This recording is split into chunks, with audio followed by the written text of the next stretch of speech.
We are recording, ladies and gentlemen. Welcome back to another Thrashers Paradise, thrashing over Skype. I have a new scenery. Brittany has a new scenery. Second time around in... God, I did good in math in high school. Now I can't remember it to save my life. April, May, June, July. 3 months ago, I'm going to say. I was going to say, Yeah. I was like, 3 months, but I don't know.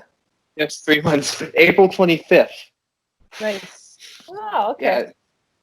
And she has graciously graced me with her presence once again for an interview to talk about the brand new Unleash the Archers album due out August. I didn't write that down. Damn it. August 21st. Yes. Yes. Abyss, which is going to be out with Napalm Records. And let's just dive right into it. My first question, I need an answer to it. How the hell did Scott's drums get into space in the music video? Well, they got sucked into the vortex after all of us. They were stronger than everyone. They lasted the longest. So I don't know, because we didn't have the budget to show them getting pulled in. That's how they got in there. Mm-hmm. Just have to Okay. imagine them getting pulled in. Because it wasn't about budget. It was like, okay, so we could do this, and we had all these ideas, and then our director was literally like, he's like, you guys, we have 2 weeks to film and edit and do all the VFX for this video. I can't do a whole drum kit flying into the portal. We were just like, oh, okay, shoot. So it's just kind of like, there they are, yay, miraculously in one piece. Let's go. It was timing, so it was like kind of unfortunate, but we did the best we could. Oh, no, I still loved it. I got a good laugh out of it. Just be like, of course, there's a complete drum set waiting for him in space to fight the villain. Absolutely. Of course. Come on. I've seen worse things in movies, in like Hollywood blockbusters. Come on. Exactly. No.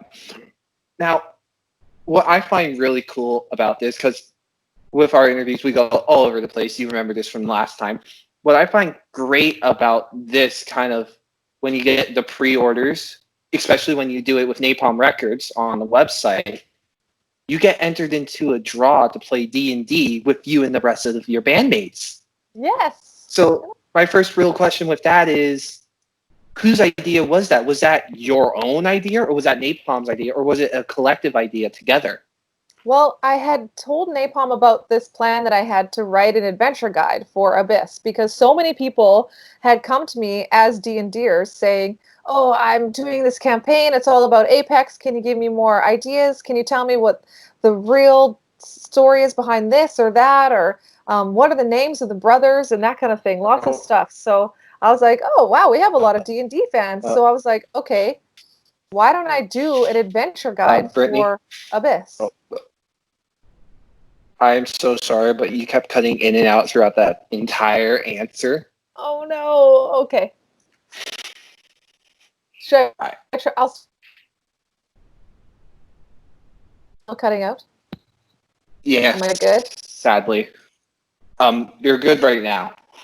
Okay. I'm just going to start and hope that it stays that way. Yes, I am praying to the good old people upstairs, I think. Maybe I should go onto my phone. I mean, I'm on my phone too, so it's your call.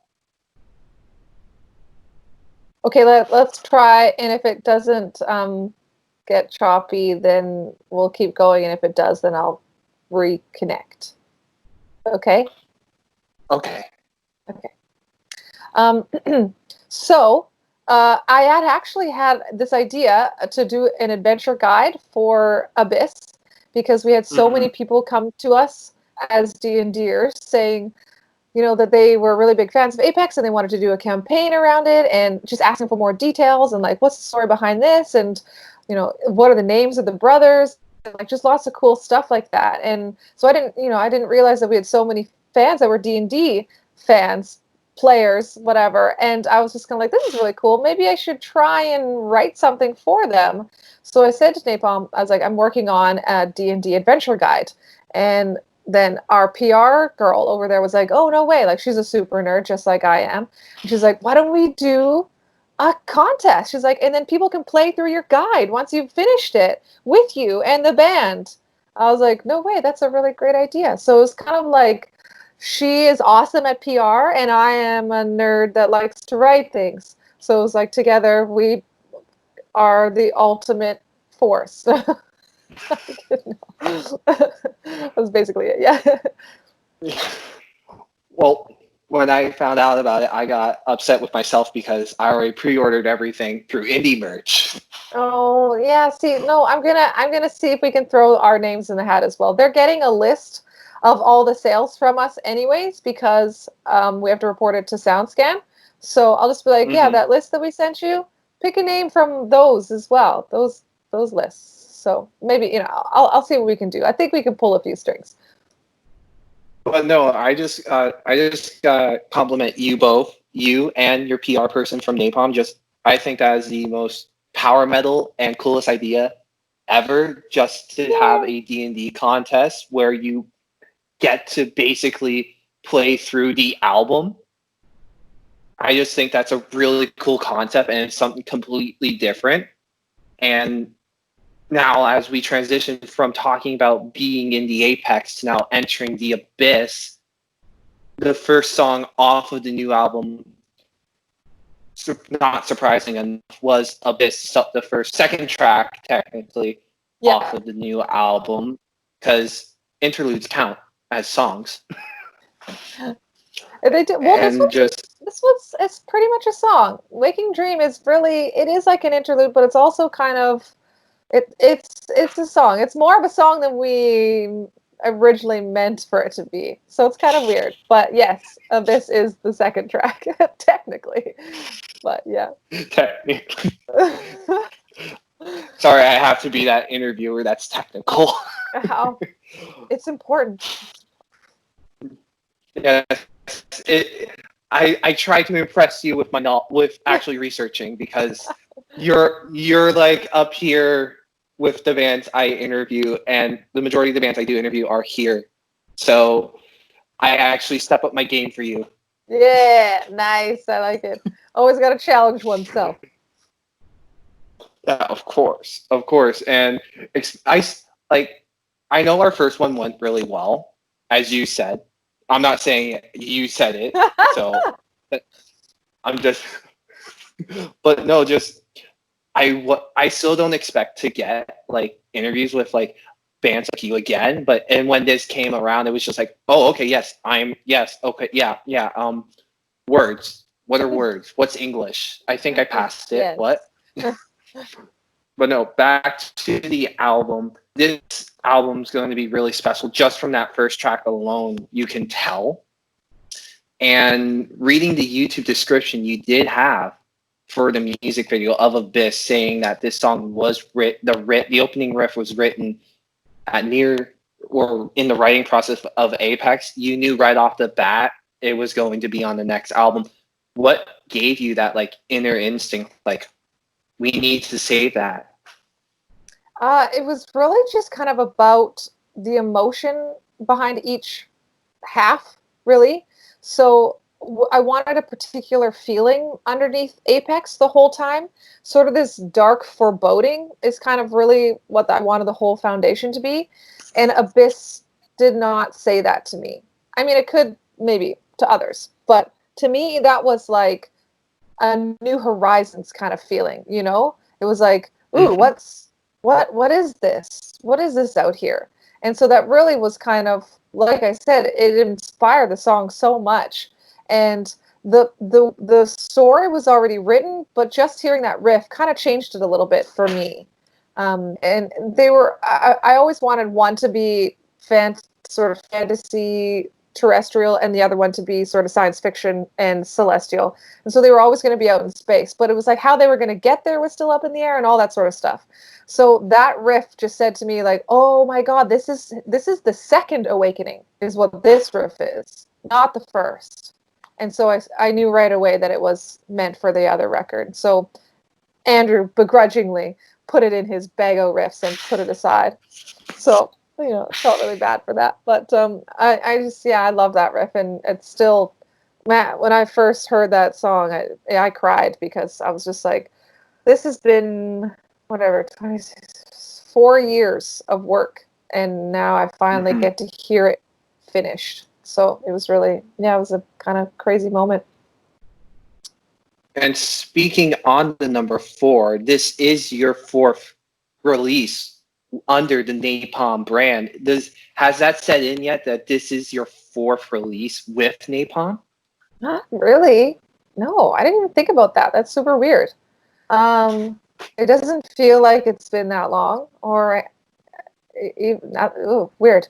Nope. I feel it's so weird because I feel like we were just independent for so long, and we fought the good fight for a Mhm. really long time there, and um, so signing to Napalm in 2015 was a really big milestone for us, and really kind of super exciting time for us. And so it's just kind of, we just take it day by day, and we're just happy to be there. I don't even like honestly know what's going on half the time. Just like, next, what's next? I don't know. Excellent. Now this is the part where I actually do give you a compliment, so I hope you're good with taking compliments. No, I've no, no. oh, I'm fine. Go I for it. Go right. Yeah, yeah. I forget if I did say this to you in our first interview, but I do feel this way about you. You are one of the best storyteller front people I have ever heard. Because when I hear you sing, I'm picturing the story as you're singing about it. I get that feeling from your songs. I don't get that with a lot of other power metal bands, and I feel that's like a key component with power metal is that storytelling aspect when it's Mhm. going through the songs, because there's always seems to be like that kind of theme continuously going through that album. But yet with Unleash the Archers, you get that story right from the beginning, and you hear it till the very end, and you get that whole thing. So yeah, I just think you're very good at that aspect of your singing thing. You get what I mean, I do. essentially. Thank you so much. I appreciate that. You're welcome. Because the other day I ordered off of eBay because I'm a genius. Apex finally, and I just was listening to it constantly in my car. And the more and more I listened to it from start to finish, I got the story. I got the better understanding of the story and what the matriarch was and all this stuff. And hearing Abyss, you got the story right off the bat, and you just leave the fans like kind of teasing for what the rest of the story is and what the finish is. So Right. when it comes to that, how difficult is it to kind of fit in that storytelling aspect into your lyrics, I guess, kind of thing? Yeah? Yeah. Question. There we No. go. Um, got it. Um, it was actually, I mean, Abyss. I know this sounds weird, but I've really only struggled kind of on like one or two tracks that it just kind of poured out of me, and like for quite a lot of it, um, I knew the story so well. I knew the characters. I knew what was driving them. I knew how they were feeling. I was just so inside of the characters when I was writing the lyrics finally that it really just kind of, yeah, it was super easy. The only track that I really kind of struggled with was The Wind That Shapes the Land, and that's because there was so much to say in such a short time. Like um it's kind of the epic. It's the Odyssey, and it very much tells a Mhm. story within a story. And so I had to make sure that I got my point across in such a way that it wasn't kind of super literal, but Mhm. also you knew exactly what was happening, but then that you could once again attribute your own meaning to it.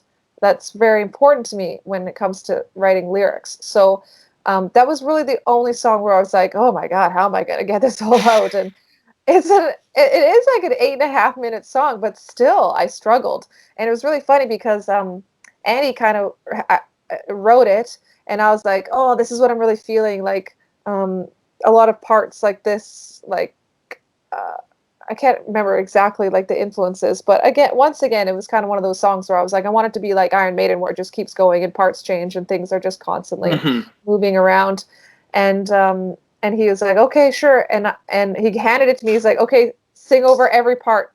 He's like, every part is written for you to sing over, except where you can hear that I've written a solo. And I was like, okay. And so I did that, and I wrote like, oh, it was so hard to align everything. And then afterwards, I sent him like the first sort of demo, and he was like, no, wait, no, this riff is. He's like, I like this riff a lot. You shouldn't sing over this, or like, why don't we keep this and do a solo over that? And I was just like, it's too late, man. I was like, I had to lay out everything so perfectly. If you take that part out, it doesn't make sense anymore. It's like it's a gap in the story. And he was just like, ah, shit, you know. And then when he heard the finished product at the end of the session, at the end of recording in January, he was like, you know, it's fine. He's like, it's fine. I'm sorry. Like, because it wasn't like a moment. We weren't like arguing or anything, but it was definitely like, you know, he was like, you know what, I've decided. And I was like, well, you too late. And so it's kind of like, what do we do here? And I was just like, I'm just going to record it like I got it, and you just will figure it out after that. And he's like, okay. And then he ended up liking it. So, but yeah, that was really the only one. It just kind of poured out of me. It was crazy. That is a cool little bit of information that you don't usually get to hear when it comes to kind of like the writing process with bandmates and kind of like confrontations with each other. Mm-hmm. Yeah, I'm making sense, I think, right? Yes. Yeah, no, I get it. Okay, thank God. Whew. No, what makes the Abyss music video, I think... Oh. Ooh. I'm getting distracted. Sorry. Keep going. It's all good. Well, now I'm going to distract you again. You do notice the Iron Giant helmet on the table, right? Yes. Where is it? Over here. This one. Yeah. There. Yep. Oh, yes. Yeah. I wanted to bring it. Awesome. I just wanted to. This whole background is hilarious. I can't believe this is like a Skype, like whatever it is. Oh, what's it called? Oh no, losing my mind. Background? No, it's like just like one of the choices. It's like the word is lost. Someone out there will figure it out. It'll be in the comments as soon as he posts. I know it. Probably. Knowing the fans of Unleash the Archers, they got your back like immediately. They'll immediately help you out. I love our fans. They're the greatest. I hope so. You did start the official Unleash the Archers fan page. Yes. Yeah. Yes. But no, what makes the Abyss music video that much more special, besides being the first video for the new album, was that it was one of the first ones to be done under quarantine rules. So what was that like to create this music video for your first single off of the new album? It was insanely stressful. It was like it was horrible because our idea was to have us in a studio and do kind of like an awakening playthrough kind of thing. And and then it was going to change. It was going to become something else. We wanted people to be like, oh, they're doing another playthrough. Cool. And then for it totally to not be that. To like cut to the engineer to have him like get his throat slit and it's like a slasher, video or something like that.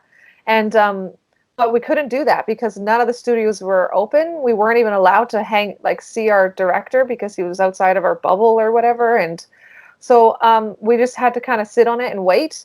And then finally the lockdown lifted in BC and we were allowed 6 people in one group to hang out together. So that was perfect. It was the 4 of us and then our director and his assistant who had to help with a lot of stuff. So it was like really important that we had him there. And and basically it was like, oh, okay, studios are studios are open again.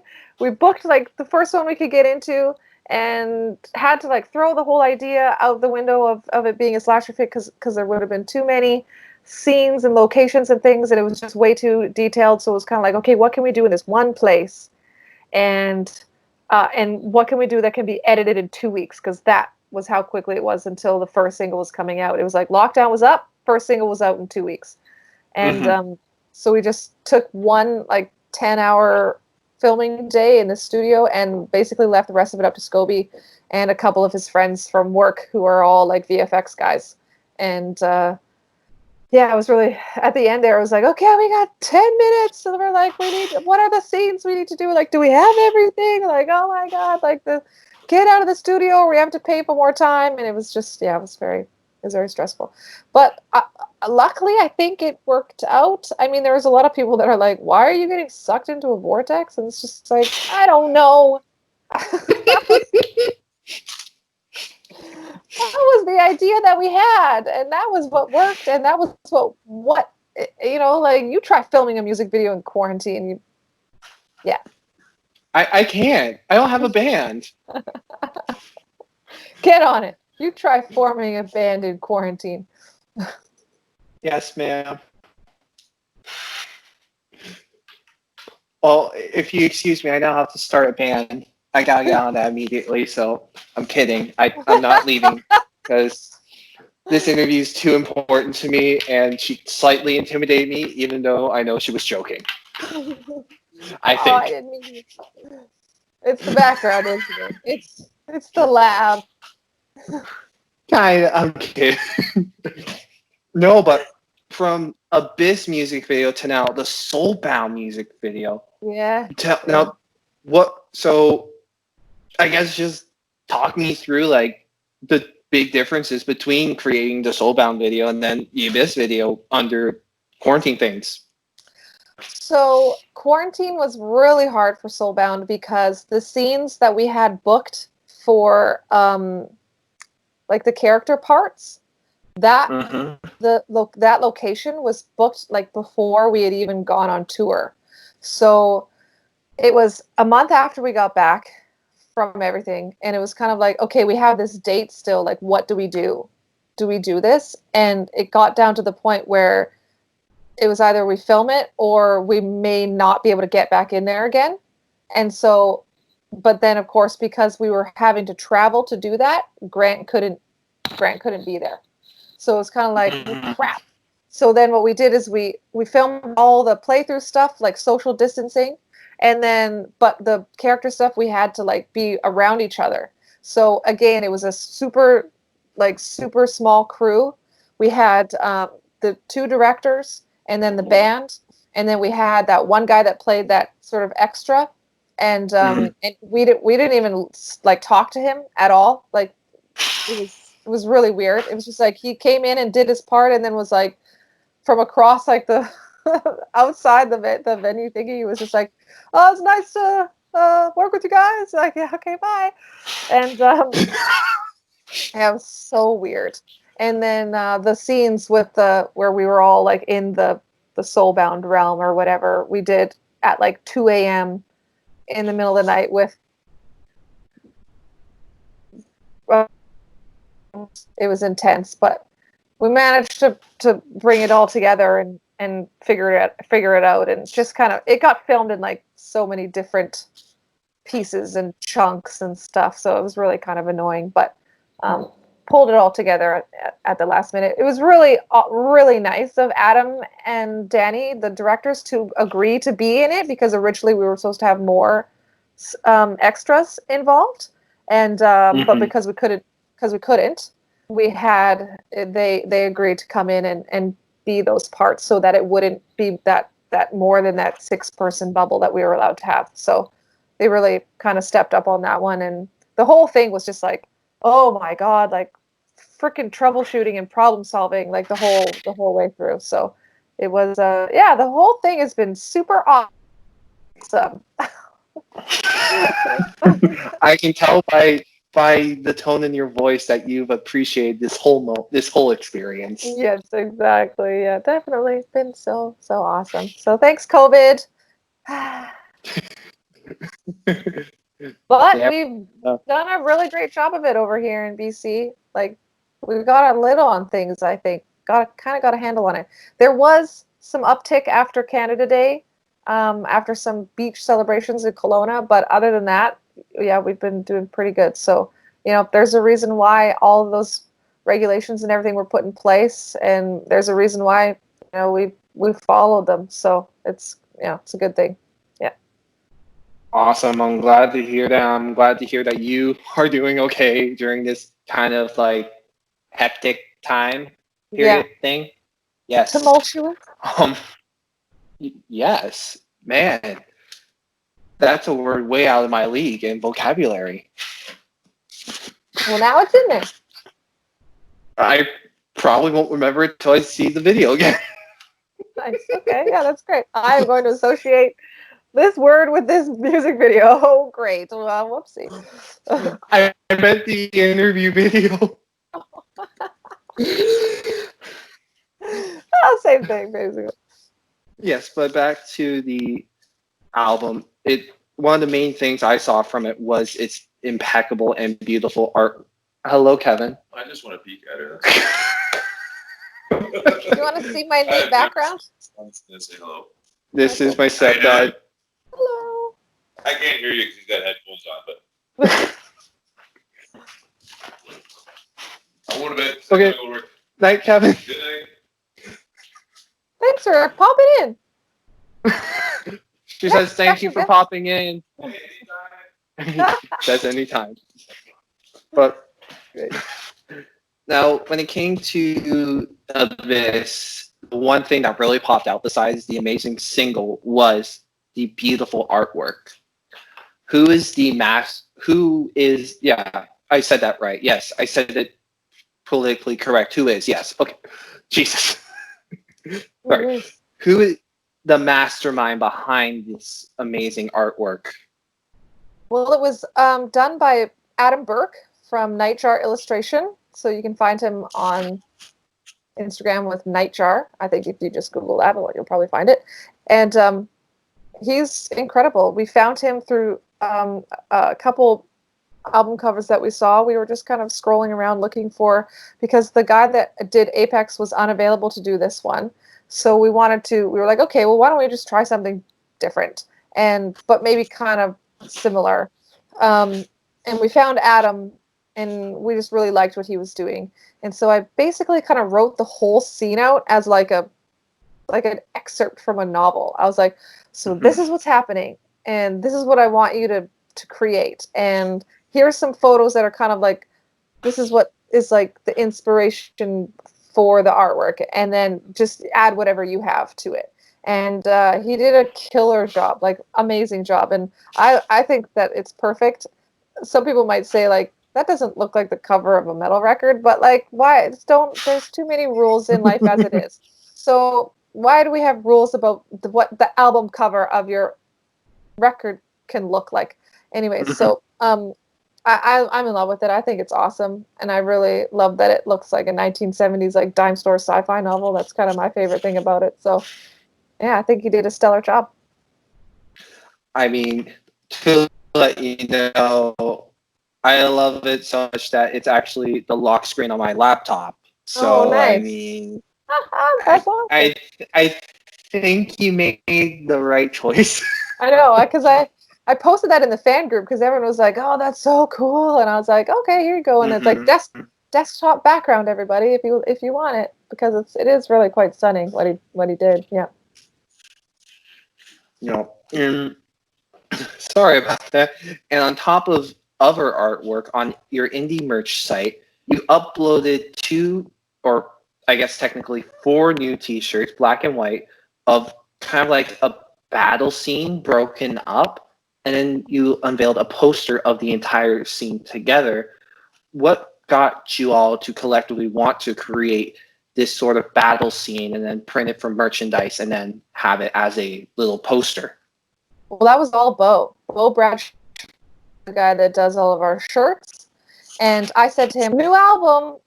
And we had like a Matriarch and Immortal shirt, right? Those are still up there. And so I said, okay, we need a new matriarch and a new immortal. And he was like, okay. And then he came back to me like 2 weeks later. He's like, I got an idea, but it's not quite what you were thinking. And I was like, okay, just like spell it out. And it was his idea to have like it as one piece, but the matriarch is the center of one and the immortal is the center of the other. And then piece them out and turn them into t-shirts. So that was totally his idea. And I was like, okay, cool. Like, yeah, absolutely. Let's go for it. And then it was just so much work that there was no way it was going to be ready in time for the album release. So we just pushed it back and then gave it like its own little announcement on indie merch. And I thought he did such a killer job. It's really, really cool what he's done. And it makes you think of like old school, like Marvel or like DC, like the bad guys and the good guys like clashing at each other. Yes. And or like old school posters where that's kind of happening, you got the good guys and the bad guys on one side and that kind of thing. That was really where he got it from and what it reminds me of. And so I just thought he did a stellar job. And I cannot wait to get my copies because we were like, indie merch, you have to save some for us. Don't sell them all. So yeah, I can't wait to see them. Now, was it your idea or someone in the band's idea to have them both be printed on a black and white T-shirt? Well, after we saw them, I was kind of like, "Ooh, these would look cool on white," and we've never done white shirts before. So then, Bo, of course, I was like, "Ooh, can you just reverse these so they can go on white?" And he's like, "No." I'm like, "Oh, okay. Is it really going to be that difficult?" And he's like, "Yes." And I was like, "Oh, okay. Well, then can we figure something else out?" And he's like, "Sure." And then he came up with the triangle ideas where they're kind of like popping out of these cool like synth wavy sort of 80s new wavy vibe kind of styles. And I was just like, oh my god, that's so perfect. And he really kind of so yeah, it did to really kind of turn into 4 different t-shirt designs, which I just love. And I ordered one of each. And I will never wear them in public because I just feel like that's so wrong. But I don't know. Maybe I'll see. At the grocery store, you're wearing one of your shirts by accident. A fan walks up to you. You're wearing your own shirt? Oh, God, no.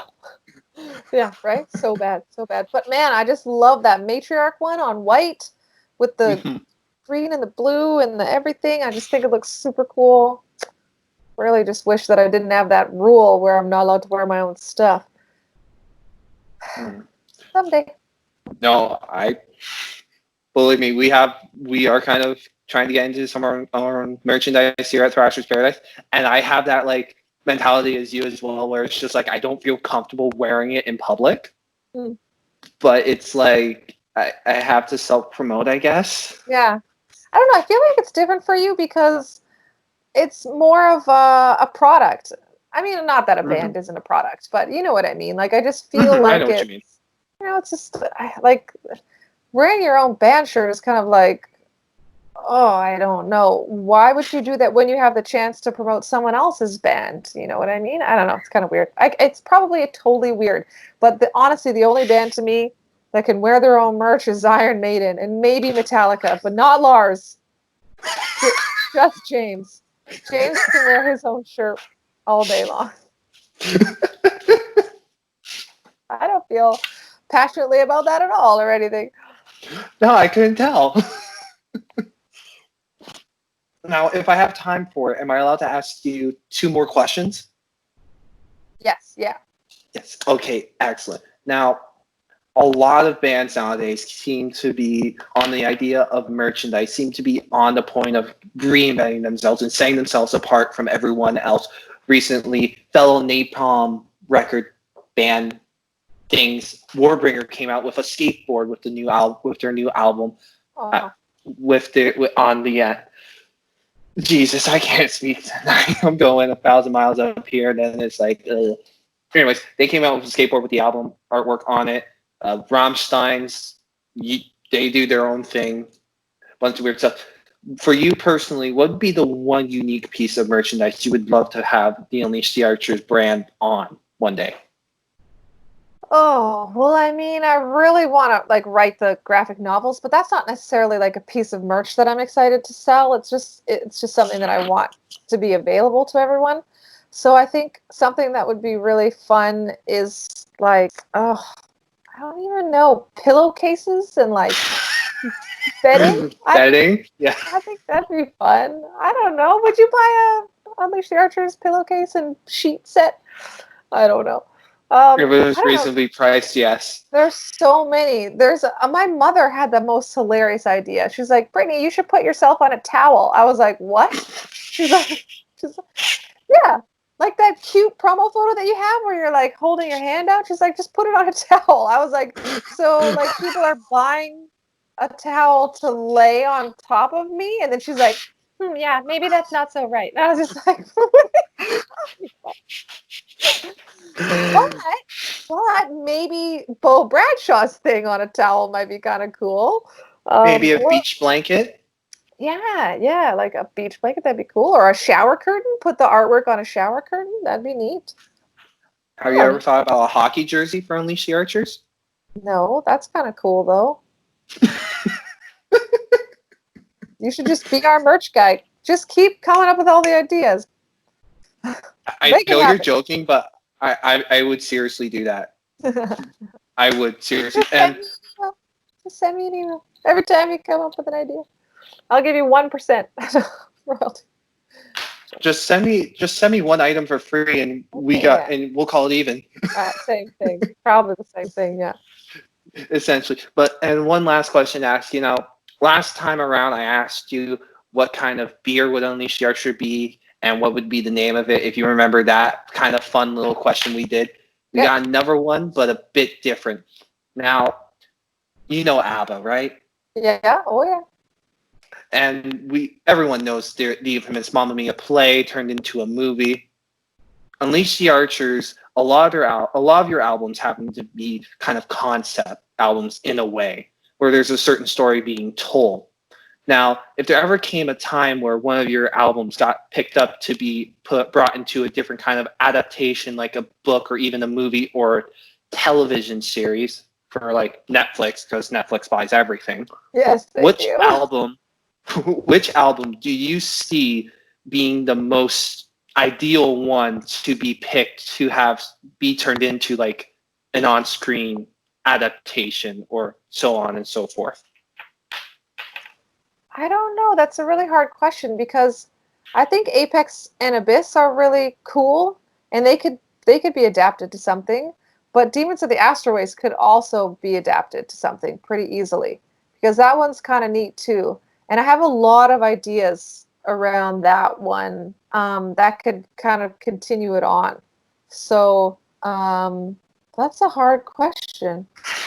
Like a Broadway play, it would probably be, I don't know, you could probably even do like Time Stands Still as a Broadway show because every song is like a different aspect of being a band, an independent band in Canada. And so you could have like this band on this crazy road trip, basically. But yeah, like an anime, probably like Apex and Abyss, live action, maybe like Demons of the Asteroids. I don't know. There's a lot of licensing ideas going around here. Let's go Netflix. Give me a call. Please.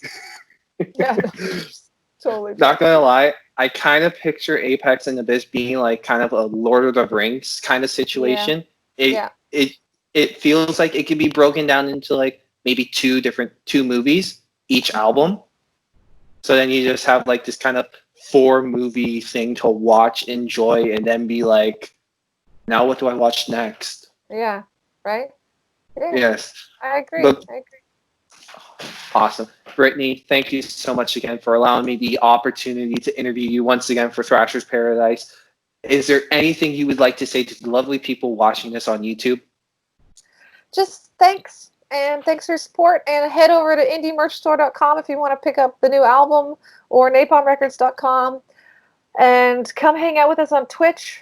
We're Unleash the Archers is on there. We're not on there quite as often, but we're going to try and be on there more now once the record is out because we're all just kind of neck deep in the record right now. And just follow us on Instagram, Twitter, Facebook, whatever. Bands in town. That's where we're going to announce all of our tour dates when that happens. Yes. So that one's hopefully good. soon. Yeah, basically just thanks and come hang out with us. We'll definitely make sure to have all those links. I will try to remember all the links in the description down below for you because I know it's important to have links because YouTube. It's true. And cause Zelda, right? We all need links. Yes, exactly. Yes. Jeez. Brittany, thank you so much. And until next time, everyone, keep on thrashing. Stop recording. So far